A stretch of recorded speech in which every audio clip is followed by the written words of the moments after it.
All right, here's a question where you're asked to find the vertex and a bunch of other information about this parabola. I'm just going to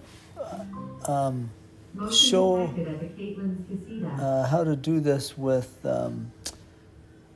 Desmos, and then we'll confirm it with what we're doing in the math part. Okay, I gotta graph this thing.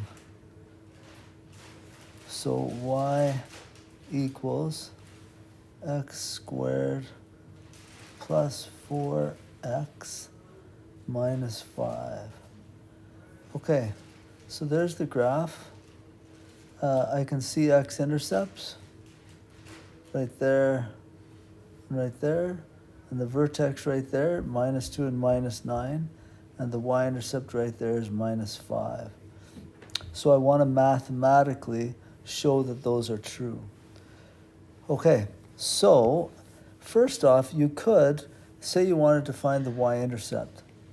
We've said that the y-intercept is just whatever this last constant term is, so it should be 0 minus 5, and that's what it showed down below there. But another way of figuring out the y-intercept is you figure out the value of the function when you put a 0 in for y, or for x. So 0 squared plus 4 times 0 minus 5. 0 squared is 0, 4 times 0 is 0, 0 plus 0 is 0, 0 to 5, negative 5. So that one's confirmed. Now to find the vertex, I could use a formula for it, but I can also complete the square. So let's take a minute to try that. When you complete the square with a vertex, you can't move anything from one side to another side. You have to leave things on the right side. So I'm just going to group those first two terms, leave the 5 in the cold outside. Then, with those terms inside, I'm going to complete the square. So I take this number, so 4, and I divide it by 2, and then I square it. So 4 divided by 2 is 2, 2 squared is 4. So I have to add 4 in here. But then if I add 4, I have to get rid of that somehow. I can't add 4 to the other side. So rather than add 4 on the other side, on this side, I just take away 4. So a plus 4 and a minus 4, they would cancel each other out.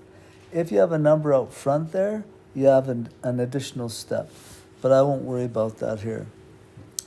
Okay, so factoring this would be x plus 2, x plus 2. And then minus 5 minus 4 is a minus 9. So this would be x plus 2 squared minus 9. Now, this equation is in the form, let me write the standard form here. The standard form is a x minus h squared plus k. That's the standard form. So the y value of the vertex, I can see fairly easy, is a negative 9. But the one in question here is, what is the x value of that? Is it just a 2 or is it a negative 2? When you take a look at the general formula, there's a minus sign there already.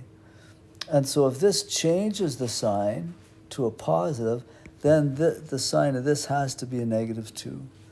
Another way you could rationalize that is you could have this written as x minus. That's what it's supposed to be. So what do I have to put here in those little brackets to make it a positive 2? I'd have to write this as a negative 2, because those two negatives would cancel, and that's what would give me the positive.